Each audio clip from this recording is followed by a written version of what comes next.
सभी विद्यार्थियों को नमस्कार। मैं उमेश माथुर। पिछली क्लास में आप सांतत्ता पढ़ रहे थे, तब आपने सांतत्ता के बारे में कॉन्सेप्ट देखा, आपने कंटिन्यूटी की परिभाषा देखी, किसी एक बिंदु पर फलन की सांतत्ता, एक अंतराल में सांतत्ता ये डिस्कस किया, फिर बाईं सांतत्ता दाईं सांतत्ता ये भी आपने देखी, कुछ क्वेश्चंस भी किए। अब फिर एक दो एग्जाम्पल उसमें और लेते हैं। लास्ट में आपने किया था अंतराल में सांतत्ता, तो अंतराल में सांतत्ता पर ही एक एग्जाम्पल लेते हैं। हाँ, अब ये क्वेश्चन आ गया आपके पास।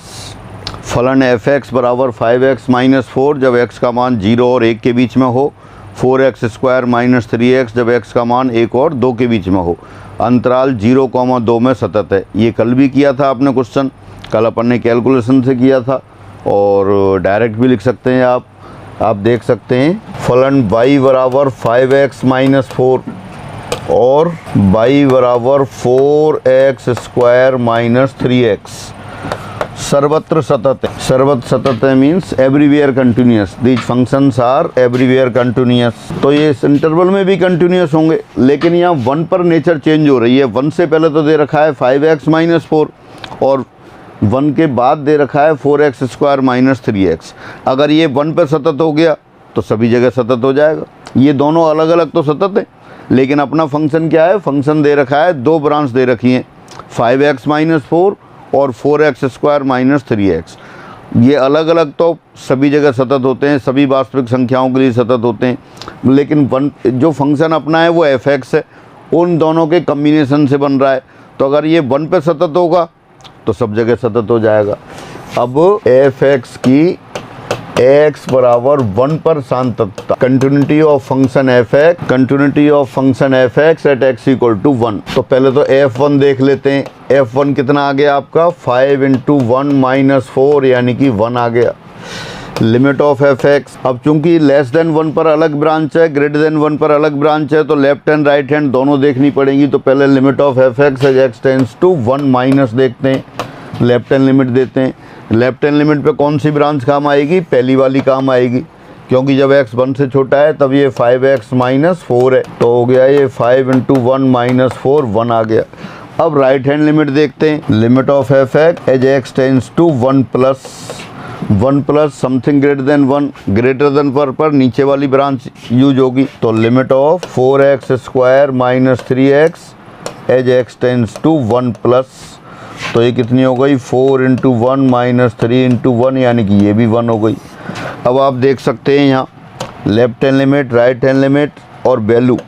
Since limit of function f(x) as x tends to 1 minus this equal to limit of f(x) x tends to 1 plus और दिस इक्वल टू f1।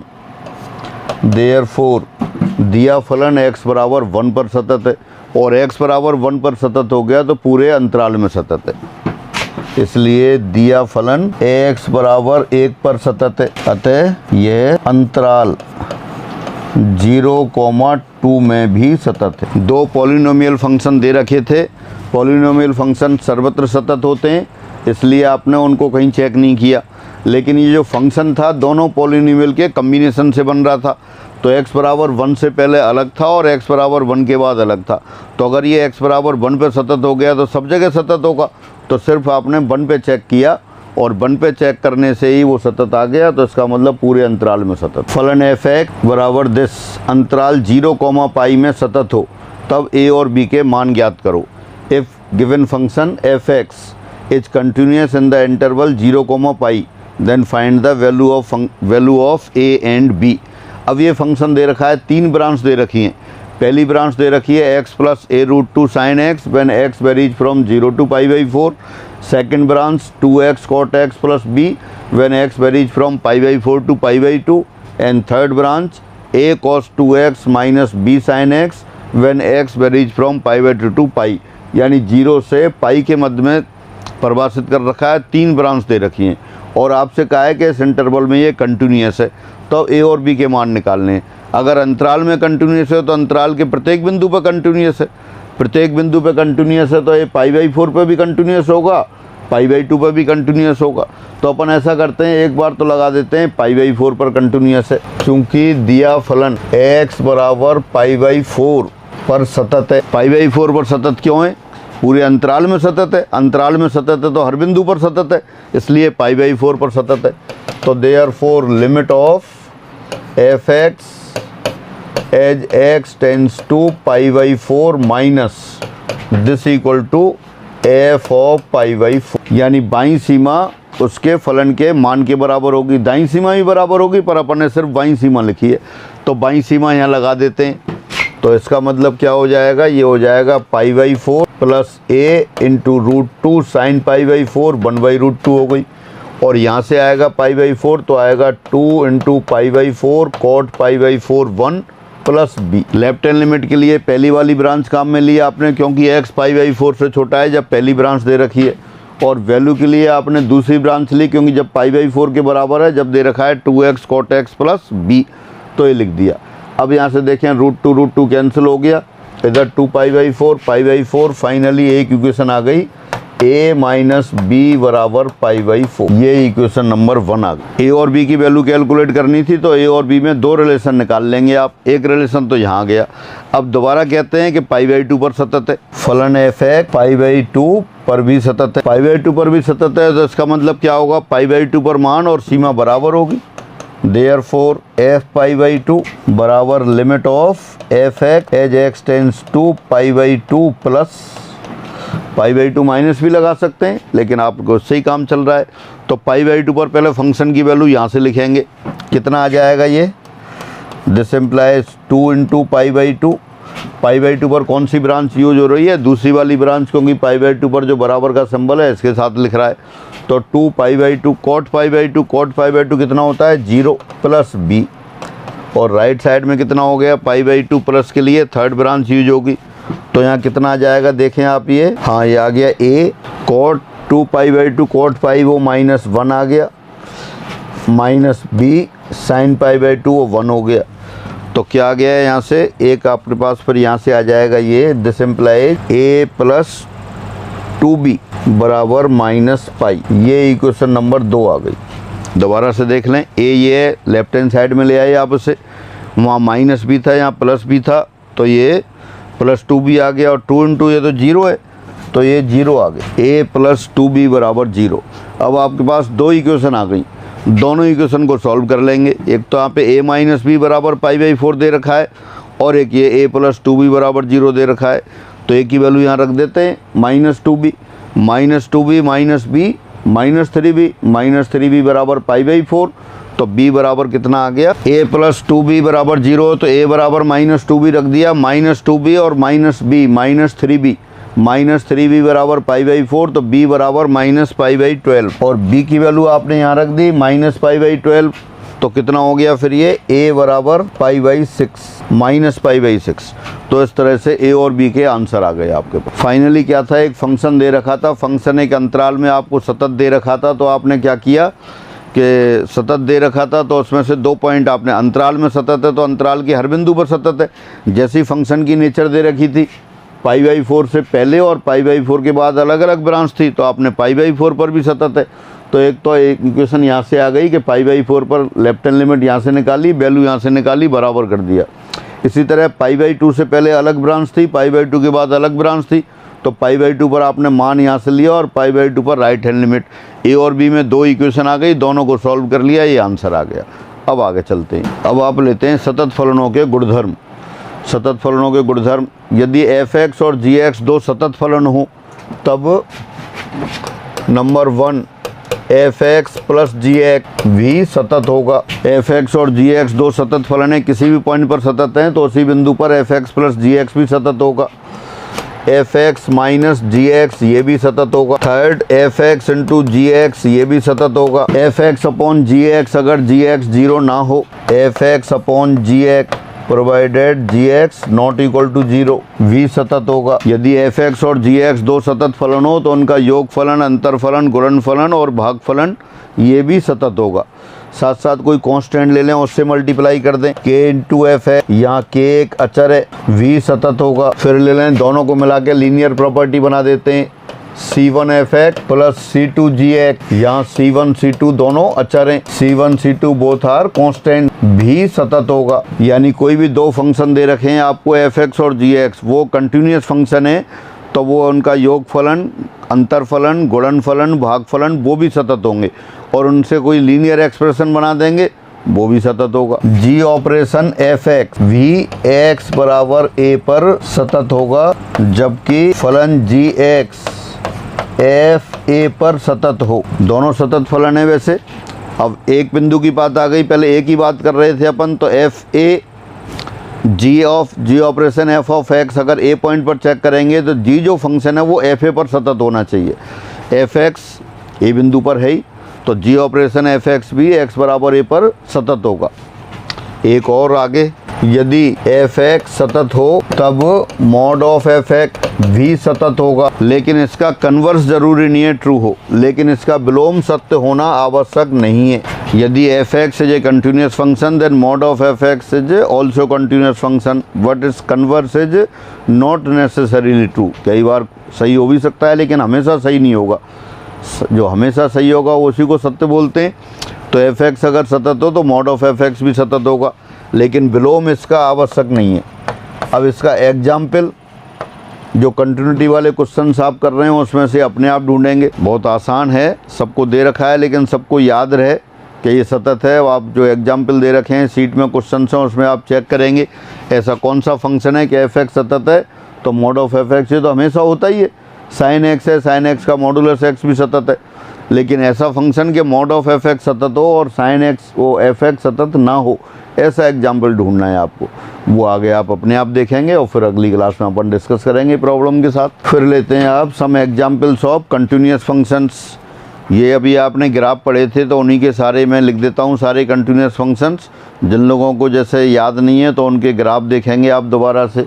तो नंबर 1, y बराबर constant for all x belongs to domain. याद करें y बराबर constant का graph कैसे बनता था, x अक्ष के समांतर एक रेखा आती है, हर जगह कंटिन्यूस होती है, कहीं भी कोई गैप नहीं है। y बराबर x लाइन का समीकरण है, मूल बिंदु से जाने वाली रेखा है जो x अक्ष से 45 डिग्री का कोण बनाती है, हमेशा सतत होती है। y बराबर ax प्लस b कोई भी लाइन की समीकरण, वो पहले स्पेशल लाइन थी, ये जनरल हो गई। y बराबर ax plus b line draw करते हैं, थ्रू आउट कंटिन्यूस होता है, कहीं भी कोई गैप नहीं होता। y बराबर एक्स स्क्वायर पैराबोला बहुत समय से जानते हैं आप। y बराबर ax square plus bx plus c, a b c कोई भी रियल नंबर हो सकते हैं, अपने जो वैसे वहाँ रेशनल नंबर लेते हैं पर कोई भी रियल नंबर हो सकते हैं।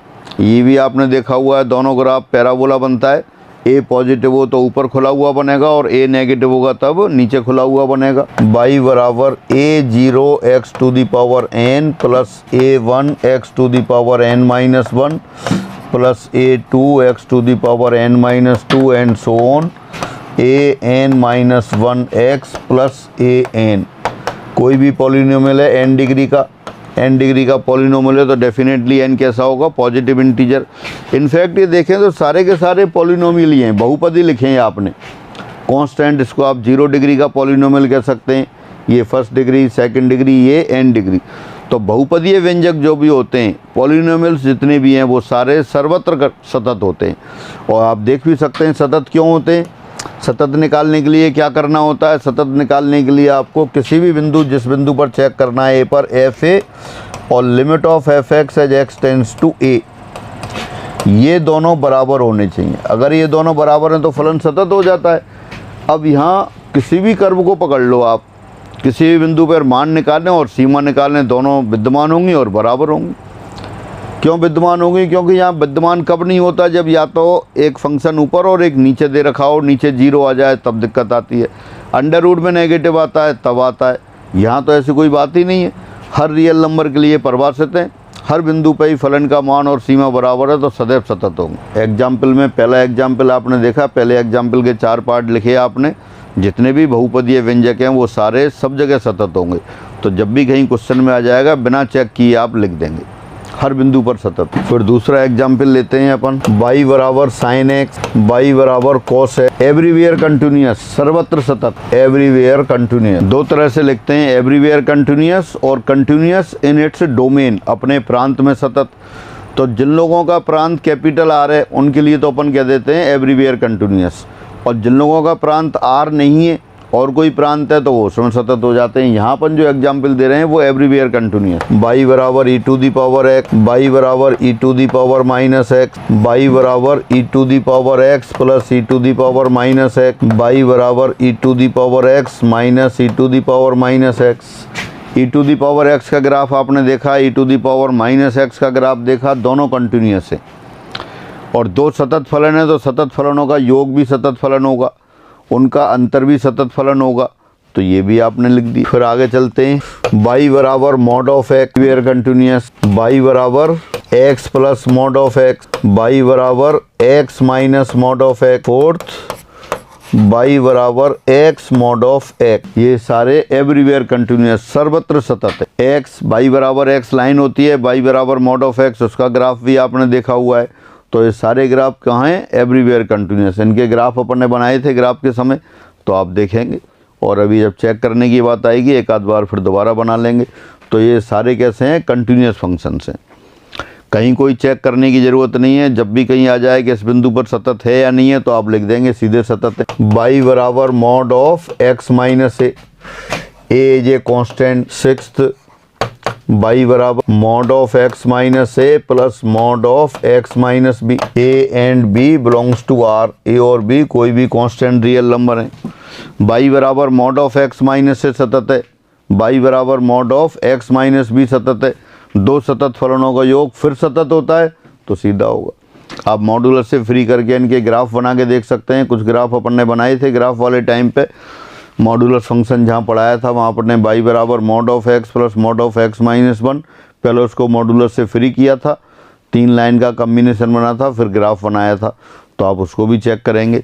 तो ये मॉडुलस फंक्शन वाले ये भी क्या है, सभी जगह ग्राफ, सभी जगह इनके ग्राफ आपने देखे हुए कंटिन्यूअस हैं, इसलिए ये कंटिन्यूअस फंक्शन है। y बराबर x to the power m sine 1 upon x when x not equal to 0, उसको मैं fx लिख देता हूँ, y भी लिख सकते थे, 0 व्हेन x इक्वल टू 0। सर्वत्र सतत होगा जबकि m ग्रेटर देन 0 हो।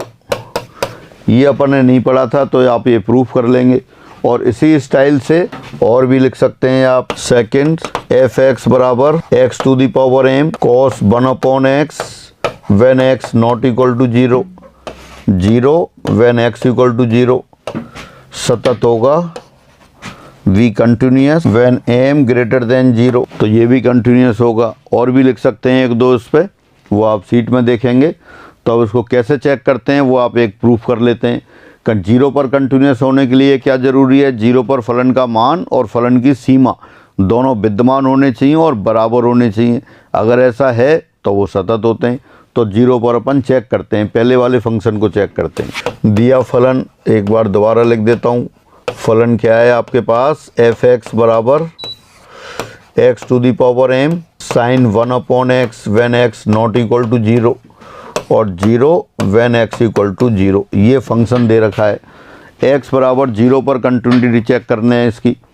आपको तो वहाँ तो लिखा था एवरीवेयर कंटिन्यूअस है, फिर 0 पर क्यों चेक कर रहे हैं।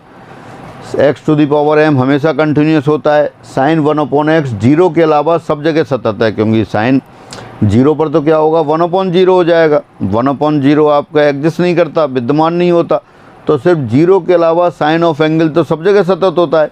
ये भी सतत, ये भी सतत, तो इनका गुणा भी सतत। अभी आपने देखा था y बराबर साइन x, उसका ग्राफ बना लें आप। तो एंगल की जगह कुछ भी हो, साइन ऑफ एंगल, अगर एंगल डिफाइन है तो साइन ऑफ एंगल कंटिन्यूअस होता है। और ये भी कंटिन्यूअस है, दोनों का गुणा फिर कंटिन्यूअस हो गया। और ये 0 पर चूंकि परिभाषित नहीं है, 0 पे अलग परिभाषा दे दी। तो अगर ये 0 पर कंटिन्यूअस हो गया तो सब जगह कंटिन्यूअस होगा। तो बस अपन 0 पर चेक कर लेते हैं। तो पहले फलन का मान देखते हैं। x बराबर 0 पर f0 दे ही रखा है सामने आपको 0। अब सीमा देखते हैं, limit of fx as x tends to 0। तो ये लिख दिया आपने, limit of x to the power m into sine of 1/x, x tends to 0। x बराबर 0 पर फलन का मान डायरेक्ट दे रखा है, 0 तो वो ऐसे ही लिख दिया। अब x टेंस टू 0 पर सीमा डिस्कस करते हैं इसकी। अब इस लिमिट को दो लिमिट में कन्वर्ट कर लिया, limit of x to the power m as x tends to 0 into limit of sine 1/x as x tends to 0। एक लिमिट को दो लिमिट में कन्वर्ट कर लिया। अब राइट हैंड में जो दूसरे नंबर की लिमिट लिखी है साइन ऑफ एंगल, एंगल कितना भी बड़ा हो साइन ऑफ एंगल तो -1 और 1 के बीच में होगा और फाइनाइट होगा। तो ये तो आ जाएगा आपका -1 एवं 1 के मध्य एक परिमित राशि, फाइनाइट क्वांटिटी बिटवीन 1 एंड -1। अब इसकी बात करते हैं। 0 की पावर m 0 होगा बशर्ते कि m पॉजिटिव हो। ये 0 होगा। 0 कब होगा? जब m पॉजिटिव होगा तब ये 0 आएगा। अगर m नेगेटिव होता, पावर नेगेटिव होती तो 1/x to the power m आ जाता, फिर 0 लिखते तो 1/0 आता। 1/0 तो विद्यमान नहीं होता, 0 से भाग माननी नहीं है। तो इसका मतलब ये 0 कब आएगा? जब पावर पॉजिटिव हो। तो वही आपने लिख दिया। तो 0 into something 0 when m positive. Limit भी 0 आ गई, मान भी 0 आ गया है। इसका मतलब दिया हुआ फलन सतत होगा। लेकिन कब सतत होगा? जब m positive. Therefore given function is continuous when m greater than 0। दिया फलन x बराबर 0 पर फलतः सर्वत्र सतत होगा जबकि m ग्रेटर देन 0 हो। Given function is continuous at x equal to 0, therefore it will be continuous everywhere when m is greater than 0। तो अब ये आप लर्न करके रखेंगे कि limit function f(x) equal to x to the power m sine 1/x when x not equal to 0, 0 when x equal to 0 everywhere continuous होगा provided m is positive. m की value 1/2 लिख दी तब भी कंटिन्यूअस होगा। m बराबर 2 लिख देंगे तब भी कंटिन्यूअस होगा। m बराबर √2 लिख देंगे तब भी कंटिन्यूअस होगा। एक ही कंडीशन है, m पॉजिटिव होना चाहिए। इसी तरह कोसाइन वाला कर सकते थे, इसी तरह और भी कर लेंगे आप। तो इस तरह से आपके एक सतत फलनों के उदाहरण हुए। अब आगे बढ़ते हैं। अब लेते हैं आप फलन की असांतत्यता। अभी तो बात कर रहे थे सान्तत्यता की, कंटिन्यूटी की।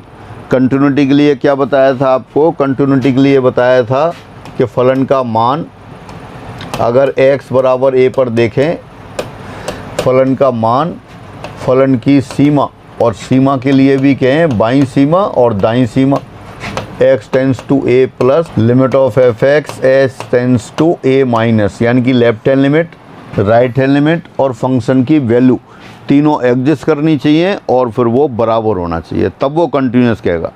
एग्जिस्ट भी और वो फाइनाइटली एग्जिस्ट होनी चाहिए। तो जब भी ये इक्वेशन फेल हो जाएगी फंक्शन डिसकंटिन्यूअस हो जाएगा। फेल कैसे हो सकती है? फलन का मान ही नहीं निकले। फलन का मान जैसे आपको दे दिया f(x) बराबर 1/x। अब x बराबर 0 पर डिस्कस करें इसको, तो ये x बराबर 0 पर परिभाषित ही नहीं है। परिभाषित ही नहीं है तो x बराबर 0 पर कैसा हो जाएगा? असंतत हो जाएगा। ग्राफ भी याद करके देख सकते हैं आप इसको। y बराबर 1/x का ग्राफ बनाया था आपको। y बराबर 1/x का ग्राफ इस तरह से चला था और ये 0 पर देख सकते हैं। इनफाइनाइट गैप की जंप थी, इसमें जंप थी तो ये डिसकंटिन्यूअस था। यानी कि या तो फलन का मान विद्यमान ही नहीं हो, किसी बिंदु पर परिभाषित नहीं हो, तो वहाँ असंतत हो जाएगा। फलन का मान परिभाषित हो, सीमा भी परिभाषित हो, लेकिन दोनों बराबर नहीं हो, या किसी फलन की सीमा विद्यमान नहीं हो। फलन की सीमा किसकी विद्यमान नहीं होगी? जैसे f(x) बराबर दे रखा है साइन 1/x, कब? जब x नॉट इक्वल टू 0, और ये दे दिया आपको 1 जब x बराबर 0।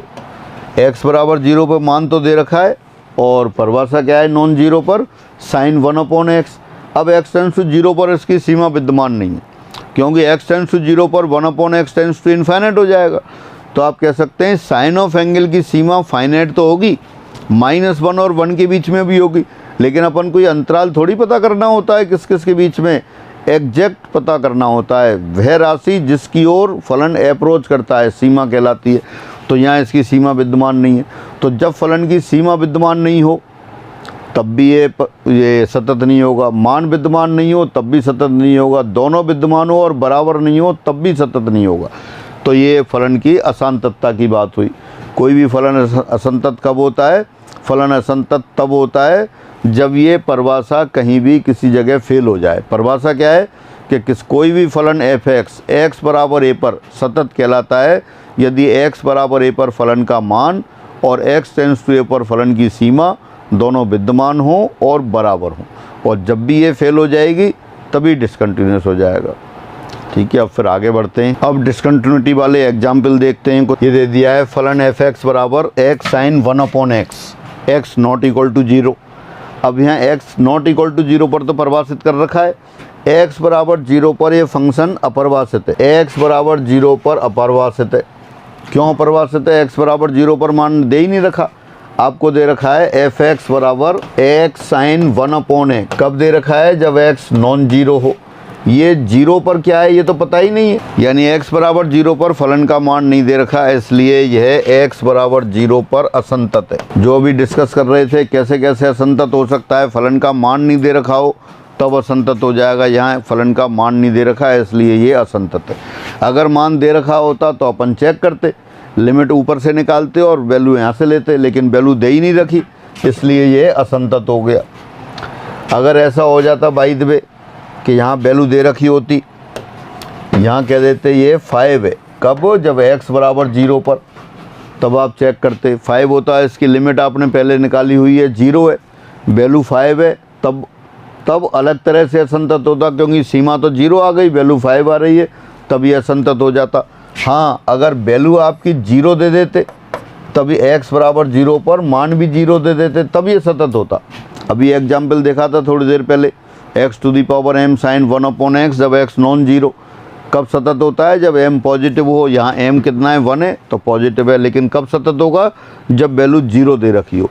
अभी आपको नहीं दे रखी है इसलिए ये असंतत है। अगला एग्जाम्पल लेते हैं। अब यहाँ देखें फलन एफ एक्स बराबर 1/x minus a, x not equal to a. अब यहाँ भी क्या है कि x बराबर a पर नहीं पता है क्या है, यहाँ भी फलन का मान नहीं दे रखा है। x बराबर a पर फलन अपरिभाषित है। अपरिभाषित क्यों है? दे नहीं रखा। Function is not defined at x equal to a, therefore it is discontinuous at x equal to a। इसलिए x बराबर a पर असंतत है। जिस बिंदु पर फलन का मान नहीं दे रखा है तो सीमा तो आप निकाल सकते हो, फिर भी सीमा विद्यमान हो ना हो वो बाद की बात है, अपन उसको निकाल ही नहीं रहे, लेकिन पहले से ही कह रहे हैं x बराबर a पर फंक्शन का मान नहीं दे रखा है इसलिए डिसकंटिन्यूअस है। फिर अगला एग्जाम्पल लेते हैं। अब ये जान पहचान वाला फंक्शन आ गया, फलन एफ एक्स बराबर box of x. Box of x कौन सा है? ग्रेटेस्ट इंटीजर फंक्शन, महत्तम पूर्णांक फलन। महत्तम पूर्णांक फलन ग्राफ देखा हुआ है सभी ने, कैसे ग्राफ बनता है? इस तरह से ग्राफ बनता है इसका, ये 0 1 2 3 और ऐसे ही आगे चलेगा। तो ग्राफ देख सकते हैं, हर इंटीजर पर जंप लगा के फंक्शन ऊपर की ओर जाता है। हर पूर्णांक पर फलन जंप लगा के ऊपर जाता है।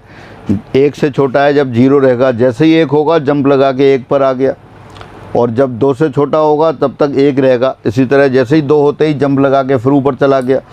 तो चूंकि ये हर इंटीजर पर जंप लगा के उछल कर ऊपर जाता है तो हर पूर्णांक पर असंतत है। तो ये 1 पर कैसा हो गया? ये असंतत हो गया। Similarly discontinuous at every integer, इसी प्रकार प्रत्येक पूर्णांक पर असंतत है। पहले भी डिस्कस हो गया था। Function f x equal to box of x greatest integer function is discontinuous at x equal to 1, x equal to 2, x equal to -1, और in general discontinuous at every integer, प्रत्येक पूर्णांक पर असंतत है।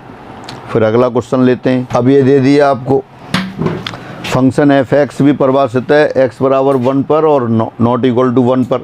जब x नॉट इक्वल टू 1 है तब तो ये ब्रांच दे रखी है एफ एक्स बराबर x square plus 2x minus 3/x minus 1, और x बराबर 1 पर मान दे रखा है 2। अब ये देखें कैसा है, तो f1 तो आपको 2 दे दिया। अब limit of f x as x tends to 1, तो लिमिट ऑफ एफ एक्स क्या लिख दिया? वो एक्सप्रेशन लिख दिया आपने, x square plus 2x minus 3/x minus 1। ऊपर वाले एक्सप्रेशन के जो पॉलिनोमियल है उसके फैक्टर्स कर दिए आपने। क्या फैक्टर हो गए? फैक्टर की प्रैक्टिस आपको अच्छी खासी होनी चाहिए। x minus 1 x plus 3/x minus 1, factor की अच्छी प्रैक्टिस करनी है। 7th 8th वाले जो क्वेश्चन है, और जिन लोगों को प्रैक्टिस नहीं है उनको एक ही दिन में करेंगे सारे। एक दिन में ज़्यादा टाइम लगता है तो फिर दोबारा करेंगे, कोई रामबाण तरीका नहीं है, सिर्फ प्रैक्टिस की बात है।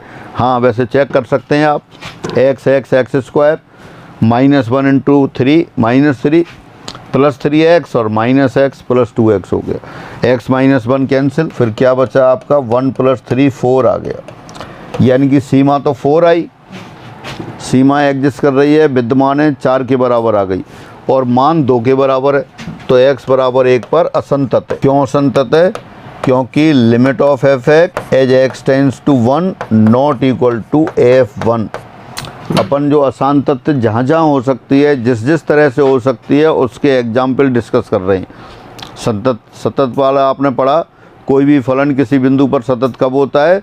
जब उस बिंदु पर फलन का मान और उस बिंदु पर फलन की सीमा दोनों विद्यमान हो और बराबर हों, तो ये सारी चीज़ होगी तो सतत, और कहीं भी फेल हो जाएगा तो वो असांतत होता है। कितने तरह से फेल हो सकता है वो अपन देख रहे हैं। अब आप आते हैं टाइप्स ऑफ डिसकंटिन्यूटी पर, असांतत के प्रकार।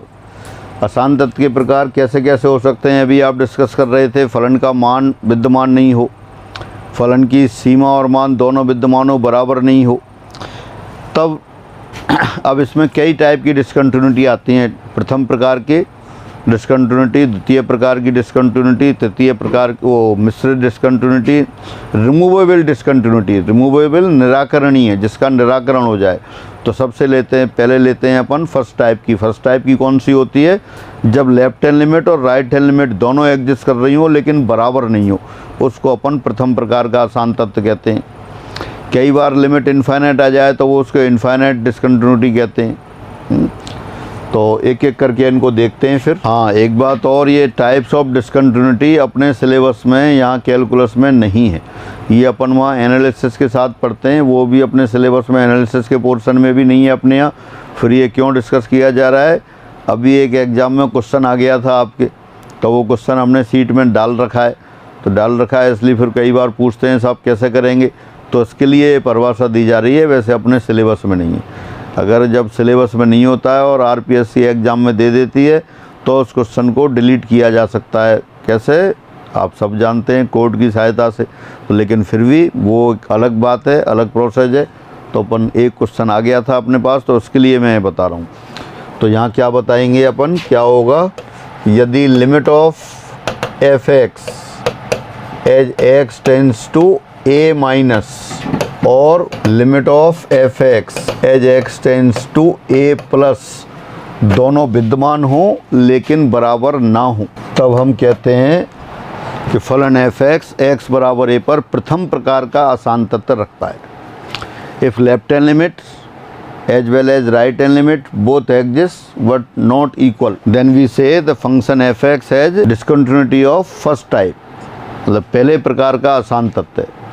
तो इसमें एग्जाम्पल आप बता सकते हैं, कई एग्जाम्पल आपने किए हैं, देख सकते हैं। फंक्शन बॉक्स ऑफ एक्स बराबर 1 पर प्रथम प्रकार की डिसकंटिन्यूटी रखता है, प्रथम प्रकार का असांतत्य रखता है। कैसे? आप लेफ्ट हैंड लिमिट निकालेंगे एक्स टेंड्स टू 1 पर तो 0 आएगी, राइट हैंड लिमिट निकालेंगे तब 1 आएगी। दूसरा एग्जाम्पल देख सकते हैं आप, मॉड ऑफ एफ एक्स बराबर mod of x upon x बराबर 0 पर, ये भी प्रथम प्रकार का असांतत्य रखता है। रिवाइज करें आप, इसकी लेफ्ट हैंड लिमिट निकाली थी आपने -1 के बराबर आई थी, राइट हैंड लिमिट निकाली थी तब +1 के बराबर आई थी। और भी एग्जाम्पल आप ढूंढ सकते हैं, जो अपन ने क्वेश्चन किए हैं उन्हीं में मिल जाएंगे। मतलब left hand limit right hand limit दोनों लिमिट एग्जिस्ट करती हो लेकिन बराबर नहीं हो, तब आप कहेंगे ये प्रथम प्रकार का असांतत्य है। तो ये प्रथम प्रकार का असांतत्य की परिभाषा भी हो गई, और ये अपने यहाँ ये एग्जाम में ये क्वेश्चन आया हुआ है, एग्जाम में फिर देखेंगे आप। तो अब आप आगे बढ़ते हैं। एक आती है फिर रिमूवेबल डिसकंटिन्यूटी। रिमूवेबल डिसकंटिन्यूटी निराकरणीय असांतत्य या अपने असांतत्य, जैसा नाम है रिमूवेबल, जो डिसकंटिन्यूटी रिमूव हो जाए। निराकरणीय असांतत्य, जिस असांतत्य का निराकरण हो जाए। जैसे अपन एग्जाम्पल लेते हैं, यदि एफ एक्स बराबर x cube minus 1 upon x minus 1 when x not equal to 1, और ये लिख दिया आपने 1 व्हेन एक्स इक्वल टू 1। अब यहाँ देखें, ये क्वेश्चन पहले किया हुआ है आपने। यहाँ f1 तो 1 दे रखा है, और limit of f x as x tends to 1, उम्मीद है सभी को याद होगा क्या आएगी लिमिट इसकी। स्टैंडर्ड लिमिट आपने पढ़ रखी है पहले से। क्या पढ़ रखा है? Limit of x to the power n -1 upon x minus 1 as x tends to 1। हाँ, याद आ गया होगा सबको, n के बराबर होता है। तो ये लिमिट यहाँ अपनी किसके बराबर आ गई आपके पास, ये 3 के बराबर आ गई। अब लिमिट भी एग्जिस्ट कर रही है, वैल्यू भी एग्जिस्ट कर रही है, लेकिन दोनों बराबर नहीं है, तो ये डिसकंटिन्यूस हो गया। लेकिन अगर यहाँ जो वैल्यू आपने दे रखी है इसकी जगह वैल्यू हटा के आप यहाँ 3 रख दें तो ये कंटिन्यूस हो जाएगा। यानी कि जो डिसकंटिन्यूटी थी उसका निराकरण हो गया, डिसकंटिन्यूटी रिमूव हो गई। तो जब ऐसा हो कि सीमा और मान, फलन का मान दोनों विद्यमान हो लेकिन बराबर ना हो, तब ऐसी डिसकंटिन्यूटी कहलाती है रिमूवेबल डिसकंटिन्यूटी। मतलब ऐसी डिसकंटिन्यूटी जिसका निराकरण हो जाए। निराकरण कैसे करेंगे, फलन का मान बदल देंगे। कैसे बदलेंगे, जो लिमिट है उसी के बराबर उसका मान रख देंगे, तो यहाँ ये रिमूवेबल डिसकंटिन्यूटी हो गई। फिर आगे बढ़ते हैं। हाँ, निराकरणीय आसान तत्व, वही एग्जाम्पल लिख दिया। फिर फलन एफ एक्स बराबर x cube minus 1 upon x minus 1 जब एक्स नॉट इक्वल टू 1, 2 जब एक्स बराबर 1, एक्स बराबर 1 पर निराकरणीय आसान तत्व रखता है। एक्स बराबर 1 पर निराकरणीय आसान तत्व रखता है। क्यों रखता है, इसकी आपने अभी लिमिट निकाली थी, 3 के बराबर आती है और वैल्यू 2 दे रखी है। अगर इसको 3 रख देंगे तो ये कंटिन्यूस हो जाएगा, यानी कि निराकरण हो गया। वही एग्जाम्पल हो गया पहले वाला। फिर आगे देखते हैं। अब आता है द्वितीय प्रकार का आसान तत्व। द्वितीय प्रकार का आसान तत्व, यदि फलन की सीमा ही विद्यमान ना हो तो वो कहते हैं कि ये द्वितीय प्रकार का आसान तत्व।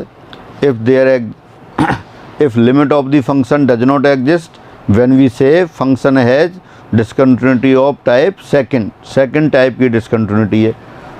इसमें कौन से एग्जाम्पल आएगा, जैसे आप देख सकते हैं फलन एफ एक्स बराबर 1 अपॉन एक्स आ गया। यहाँ इसकी सीमा विद्यमान नहीं है। आप याद करें, इसकी सीमा आपने निकाली थी x टेंस टू 0 पर। x टेंस टू 0 पर जब लेफ्ट हैंड लिमिट निकालते हैं तो माइनस इन्फिनिट आती है, राइट हैंड लिमिट निकालते हैं तो प्लस इन्फिनिट आती है। यानी इसकी सीमा ही विद्यमान नहीं है। सीमा ही विद्यमान नहीं है तो ये डिसकंटिन्यूस है। तो कौन सी टाइप की डिसकंटिन्यूटी है, सेकंड टाइप की। और एग्जाम्पल देखते हैं। ये आ गया फलन एफ एक्स बराबर sine 1 upon x not equal to 0 जब x इक्वल टू 0 में x बराबर 0 पर द्वितीय प्रकार का आसान तत्व है। क्यों द्वितीय प्रकार का आसान तत्व है, क्योंकि यहाँ limit of f x tends to 0 does not exist, विद्यमान नहीं है, इसलिए ये द्वितीय प्रकार का आसान तत्व है। एक आते हैं मिक्स्ड डिसकंटिन्यूटी, मिश्रित आसान तत्व। मिश्रित आसान तत्व कौन सा होता है, एक टाइप की सीमा आ जाए और एक टाइप नहीं हो। देखते हैं दोबारा से। मिश्रित आसान तत्व, हाँ मिश्रित आसान तत्व कौन सा है, अगर कोई फंक्शन दे रखा है, यदि फलन एफ एक्स के लिए लेफ्ट हैंड लिमिट या राइट हैंड लिमिट में से एक ही विद्यमान हो तब ये मिश्रित आसान तत्व कहलाती है। पहले आपने देखा था प्रथम प्रकार का आसान तत्व, left hand right hand limit दोनों विद्यमान थी लेकिन बराबर नहीं थी। फिर एक आपने देखा कि लिमिट ही विद्यमान नहीं है, द्वितीय प्रकार का आसान तत्व हो गया। अब ये एक तो एग्जिस्ट हो और एक ना हो, यानी कि मिश्रित हो गई। एग्जाम्पल देखें इसका, यहाँ देखें। अब ये फलन दे रखा है आपको एफ एक्स बराबर साइन 1 अपॉन एक्स जब x less than 0, x square जब ग्रेटर देन इक्वल टू 0। तो यहाँ आप देखें, आप left hand limit of f x as x tends to 0 minus विद्यमान नहीं है, does not exist. Right hand limit देखें, limit of f x as x tends to 0 plus पे कौन सी परिभाषा काम आएगी, सेकंड वाली, एक्स स्क्वायर है तो उसकी लिमिट क्या हो जाएगी, 0 हो जाएगी। वैल्यू देखें, ये भी 0 हो गई, यानी कि राइट हैंड लिमिट एग्जिस्ट कर रही है, वैल्यू के भी बराबर है, लेकिन लेफ्ट हैंड लिमिट एग्जिस्ट ही नहीं कर रही, तो ये मिक्स डिसकंटिन्यूटी कहलाती है। और इसी तरह से एक और इनफाइनाइट डिसकंटिन्यूटी।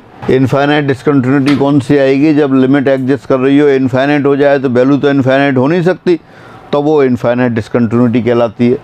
आप देख सकते हैं एफ एक्स बराबर 1 अपॉन एक्स स्क्वायर है और वैल्यू दे सकते हैं कोई भी 0 पर। तो यहाँ देखेंगे limit of f x as x tends to 0, ये भी आपने निकाली हुई है, याद होगा आपको। लिमिट जब कर रहे थे 1 अपॉन एक्स स्क्वायर की लिमिट निकाली थी, लेफ्ट हैंड लिमिट निकालते हैं तब भी 0 आती है और राइट हैंड लिमिट निकालते हैं तब भी 0 आती है। तो रिकॉल करें, आप ग्राफ भी बनाया था पर नहीं, ये इस तरह से ग्राफ बनाया था। ये बाई बराबर 1 अपॉन एक्स स्क्वायर का ग्राफ है। जब आप लेफ्ट हैंड साइड से आ रहे हैं 0 की ओर तब भी ग्राफ ऊपर जा रहा है, इनफाइनाइट की ओर जा रहा है, और राइट साइड से आ रहे हैं तब भी ग्राफ कहाँ जा रहा है, ऊपर की ओर जा रहा है, इनफाइनाइट की ओर जा रहा है। यानी कि x टेंस टू 0 पर 1/x² टेंस टू इन्फाइनाइट, यानी लिमिट तो एग्जिस्ट कर रही है लेकिन वैल्यू कहाँ है, वैल्यू तो इन्फाइनाइट हो नहीं सकती, तो इसकी इन्फाइनाइट डिसकंटिन्यूटी होगी। एक और एग्जाम्पल देखें, फलन f(x) बराबर 10x x बराबर π/2 पर अपरिमित अशांत तत्व रखता है। π/2 पर इसका ग्राफ बना सकते हैं आप, आपको याद होगा ग्राफ 10x का, ये π/2 ये पाई, ये ग्राफ इस तरह से चलता है आपका। जब x का मान 0 से π/2 की ओर जाता है तो tan ऑफ एंगल इन्फाइनाइट की ओर जाता है, और जब x का मान जैसे ही π/2 क्रॉस करता है जंप लगा के ये नीचे आ जाता है तो ये माइनस इन्फाइनाइट इस तरह से। तो x बराबर π/2 पर देख सकते हैं ग्राफ कहाँ जा रहा है, इन्फाइनाइट की ओर जा रहा है। तो इन्फाइनाइट की यहाँ की लिमिट भी एग्जिस्ट नहीं कर रही, लेकिन इस तरह के जो इन्फाइनाइट की ओर जाते हैं तो अपन कहते हैं कि ये अपरिमित अशांत तत्व है, इन्फाइनाइट डिसकंटिन्यूटी है। तो ये डिसकंटिन्यूटी की टाइप्स की बात हुई, बाकी वैसे अपने सिलेबस में नहीं है, सिंपल परिभाषाएँ हैं, परिभाषाएँ आप याद कर लें। प्रथम प्रकार का अशांत तत्व, द्वितीय प्रकार का अशांत तत्व, मिश्रित अशांत तत्व, रिमूवेबल डिसकंटिन्यूटी निराकरणीय अशांत तत्व, और एक ये अपरिमित अशांत तत्व। एक दो एग्जाम्पल और देखते हैं फिर, या पहले असंतत फलनों के एग्जाम्पल लेते हैं। सब एग्जाम्पल्स ऑफ डिसकंटिन्यूअस फंक्शन। अब ऐसे एग्जाम्पल देखते हैं, ऐसे फलन देखते हैं जो डिसकंटिन्यूअस हैं। f(x) बराबर 1/x, f(x) बराबर 1/x, या आप कह सकते हैं y बराबर 1/x, y बराबर sin 1/x, y बराबर e⁻1/x, y बराबर mod of x/x। कहाँ पर हैं ये? x बराबर 0 पर। सभी x बराबर 0 पर डिसकंटिन्यूअस हैं। 1/x, sin 1/x, e⁻1/x, mod of x/x, सब x बराबर 0 पर डिसकंटिन्यूअस है। इसी तरह दूसरा देख सकते हैं, y बराबर 1/x minus a। Second, y बराबर sin of 1/x minus a। मतलब जहाँ 1/x लिखा हुआ था अब सब जगह 1/x माइनस a लिख दे रहे हैं। y बराबर e⁻1/x माइनस a, y बराबर mod of x minus a upon x minus a। कहाँ पर ये? सभी x बराबर a पर, और यहाँ क्या थे? सभी x बराबर 0 पर। तो ये डिसकंटिन्यूअस फंक्शंस हो गए आपके। और आगे देखते हैं, y बराबर 10x, 10x को क्या लिख सकते हैं आप? x 10x लिख सकते हैं sin x upon cos x। तो जब जब cos x 0 हो जाएगा ये असंतत होगा। cos x कहाँ 0 होता है? x बराबर ऑड π/2 पर, 2n + 1 π/2, n is any integer. y बराबर sec x, sec x भी कहाँ होगा? वही sec x means 1/cos x। तो जब जब cos x 0 हो जाएगा, 1/0 परिभाषित नहीं होता तो ये डिसकंटिन्यूअस होंगे। y बराबर cot x को क्या लिख सकते हैं आप? cos x upon sin x। तो जब जब sin x 0 होगा ये डिसकंटिन्यूअस होगा। sin x कहाँ 0 होता है? 0 पर, पाई पर, in general n pi, n belongs to z। sin n pi हमेशा 0 होता है, तो cos अपॉन sin नीचे 0 हो गया। इसी तरह से आप लिख सकते हैं y बराबर cosec x, ये भी कहाँ होगा? x बराबर 0 पर, n पाई पर। ये डिसकंटिन्यूअस फंक्शन हो गए। और देखते हैं आगे, y बराबर बॉक्स ऑफ x, प्रत्येक पूर्णांक पर, एट एवरी इंटीजर, हर पूर्णांक पर आप देखते हैं ग्राफ आपने देखा था जंप लगा के ऊपर बढ़ता है, एट एवरी इंटीजर। y बराबर x minus box of x, ये भी कहाँ होगा? हर पूर्णांक पर असंतत होगा। जहाँ जहाँ भी बॉक्स ऑफ x आ जाएगा, जो हर पूर्णांक पर वो डिसकंटिन्यूअस होते हैं। तो ये कुछ असंतत फलनों के एग्जाम्पल रहे। एक और लिख देता हूँ, f(x) बराबर x⁻m sin 1/x when x not equal to 0, 0 x equal to 0। कहाँ असंतत होगा? x बराबर 0 पर, जबकि m लेस देन 0 हो। ये कहाँ असंतत होगा? जब असंतत होगा जब x आपका 0 या लेस देन 0 इक्वल 0 पे भी हो जाएगा, ये असंतत होगा। ग्रेटर देन 0 पर आपने चेक किया था कंटिन्यूअस होता है, प्रूफ भी किया था, लेकिन 0 या 0 से छोटे पर ये असंतत होगा। तो ये असंतत फलनों के एग्जाम्पल रहे आपके। अब एक दो क्वेश्चन देखें, एग्जाम वाला क्वेश्चन है और बेहद आसान क्वेश्चन है। इस तरह के आसान क्वेश्चन आते हैं आपके यहाँ। यदि फलन f(x) बराबर 2x plus 5 when x greater than 1, k when x equal to 1, 8x minus 1 when x less than 1। x बराबर 1 पर सतत हो तो k का मान है। If function f x is continuous at x equal to 1 then find the value of k। अगर x बराबर 1 पर सतत है तो 1 पर सतत है तो क्या हो जाएगा यहाँ f1 बराबर limit of f x as x tends to 1। लेकिन x टेंस टू 1 पर लिमिट नहीं ले सकते, लेफ्ट हैंड या राइट हैंड लेनी पड़ेगी आपको, तो 1 माइनस ले लिया आपने। दोबारा से क्वेश्चन कह रहा है given function is continuous at x equal to 1, तो x इक्वल टू 1 पर कंटिन्यूस है तो फंक्शन की वैल्यू और सीमा दोनों विद्यमान होंगी और बराबर होंगी। तो f1 कितना लिख दिया आपने, f1 लिख दिया आपने k, और लेफ्ट हैंड लिमिट कहाँ से लिख देंगे, नीचे वाली ब्रांच आएगी, limit of 8x minus 1 as x tends to 1 minus, तो आ गया k बराबर 7। तो ये आंसर आ गया आपका, k बराबर 7 आ गया। ये भी एग्जाम में आया हुआ क्वेश्चन है, फर्स्ट ग्रेड वाला क्वेश्चन है। फलन एफ एक्स बराबर 1/log ऑफ mod x के असंतत बिंदुओं की संख्या है। Function f x is discontinuous at how many points, कितने बिंदुओं पर डिसकंटिन्यूस है, ऑप्शन दे रखे हैं, 1 बिंदु, 2 बिंदु, 3 बिंदु, अनंत बिंदु। तो 1/log x, अगर log ऑफ x की जगह क्या है, log mod x है। आप y बराबर log x का ग्राफ देखते हैं और प्रांत कौन सा होता है इसका, r प्लस होता है। तो r प्लस अगर इसका ग्राफ बनाएं तो इस तरह से चलता है, बेस नहीं लिखा है तो 1 से बड़ा हो गया, ई बेस हो गया। ये इसका ग्राफ बनाया y बराबर log x, ये 1,0। लेकिन आपके यहाँ क्या है, log ऑफ mod x दे रखा है।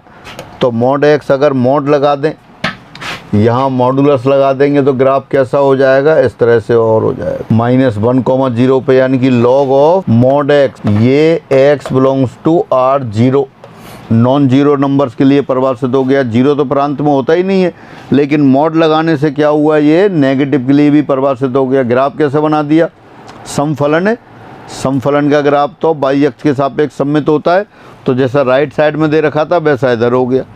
तो बाई बराबर log ऑफ mod x का ग्राफ बना दिया आपने ये। लेकिन अपने यहाँ ये भी नहीं है, अपना फंक्शन क्या है, 1/log ऑफ mod x। तो एक तो वो पॉइंट देखें, ये कहाँ परिभाषित नहीं है, x बराबर 0 पर परिभाषित नहीं है। एक तो ये, तो अशांतत वाले बिंदु कौन कौन से आए, एक तो x बराबर 0 आ गया, क्योंकि x बराबर 0 पर तो log परिभाषित ही नहीं होता। और साथ साथ फिर ये देखें 1/log of mod x, log of mod x 0 कब हो जाएगा, log ऑफ mod x बराबर 0, दिस इम्प्लाइज mod x बराबर 1, यानी कि x बराबर 1 और -1। यानी कि कौन कौन से पॉइंट आए, 0, 1, -1, 3 पॉइंट आए। 3 पॉइंट पर डिसकंटिन्यूस है। 0 तो आपने इसलिए हटा दिया कि डोमेन में ही नहीं है log ऑफ x, और 1/log ऑफ mod x है 1/ समथिंग, जो भी है वो समथिंग नॉन जीरो होना चाहिए। लेकिन log ऑफ समथिंग 0 कब हो जाता है, जब समथिंग 1 हो। समथिंग जगह क्या है यहाँ पे, mod x, तो mod x 1 होगा तब ये 0 हो जाएगा। और mod x 1 कब होगा, जब x का मान 1 या -1 होगा। तो फाइनली 0, 1 और -1 3 बिंदुओं पर ये असंतत है। कोई कैलकुलेशन नहीं है, सिर्फ आपको देख के आपको log ऑफ x की जानकारी चाहिए, और बस log ऑफ x कब 0 हो जाता है वो चाहिए, log ऑफ x का प्रांत चाहिए।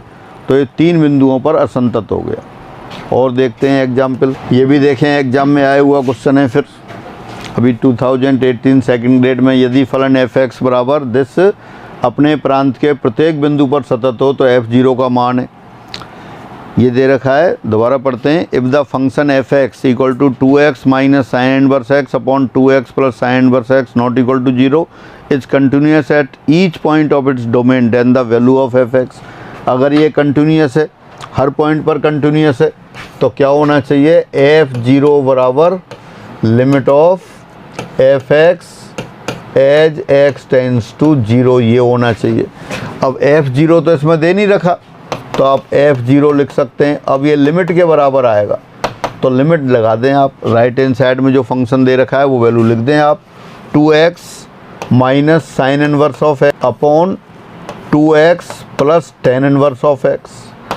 अब अपन ने क्या किया, x से ऊपर डिवाइड कर दिया और x से नीचे डिवाइड कर दिया। x टेंस टू 0 पर लिमिट कैलकुलेट कर रहे हैं, कह रहा है कंटिन्यूस है, कंटिन्यूस है तो f0 और limit of f x x tends to 0 बराबर होंगी, तो आपने ये बराबर कर दिया। अब लिमिट लिख देते हैं राइट साइड पे, 2 - 1 अपॉन 2 + 1, 1/3। तो दिस इम्प्लाइज f0 = 1/3। अगर फंक्शन हर बिंदु पर कंटिन्यूस है तो f0 पर भी कंटिन्यूस होगा। 0 पर कंटिन्यूस होगा तो 0 पर वैल्यू ले ली आपने और 0 पर लिमिट निकाल ली। तो वैल्यू तो आपको पता करनी थी, लिमिट 1/3 आ गई, तो f0 आपका 1/3 आ गया। ये सेकंड आंसर आ गया। तो इस तरह से आप ये एग्ज़ाम में आप देख रहे हैं आसान आसान क्वेश्चन आ रहे हैं। एक और एग्ज़ाम वाला क्वेश्चन देखते हैं। ये भी एग्ज़ाम में आया हुआ क्वेश्चन है, अभी संस्कृत डिपार्टमेंट का हुआ था। फलन f(x) बराबर mod of x - 2 + mod of x - 2। फलन f(x) बराबर x mod of x - 1 + mod of x - 2।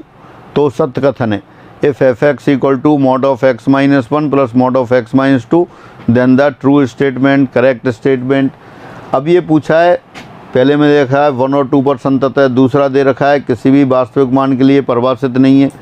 x बराबर 1 पर असंतत है, 2 पर असंतत है। आप तो अभी पढ़ के आए, mod of x माइनस है, एवरीवेयर कंटिन्यूस। तो दो कंटिन्यूस फलन है, उनका योग ये भी कंटिन्यूस होगा, तो पहला ही आंसर आ गया। ये पहला ही आंसर आ गया। तो यानी कि ये एवरीवेयर कंटिन्यूस। तो आप देख सकते हैं एग्जाम वाले क्वेश्चन बेहद आसान आ रहे हैं क्वेश्चन। तो ये आपके कंटिन्यूटी की बात रही और कंटिन्यूटी के कुछ आपने क्वेश्चंस भी किए। तो इस तरह से कंटिन्यूटी समाप्त होती है आपकी। कुछ क्वेश्चन मैंने करा दिए हैं, बाकी आप सीट के क्वेश्चन सारे करेंगे। एक एग्जाम्पल आपको छोड़ दिया था कि आप एग्जाम्पल बताएंगे f(x) कंटिन्यूस हो तो mod of f(x) भी कंटिन्यूस होता है, लेकिन विलोम सत्य नहीं होता। तो वो आप अपने आप देखेंगे, डिस्कस करेंगे। तो आज कंटिन्यूटी क्लास में इतना ही, कंटिन्यूटी कंप्लीट हो गई। अब अगली क्लास में फिर अपन डिफरेंशिएबिलिटी की बात करेंगे। ठीक है, फिर सभी को नमस्कार।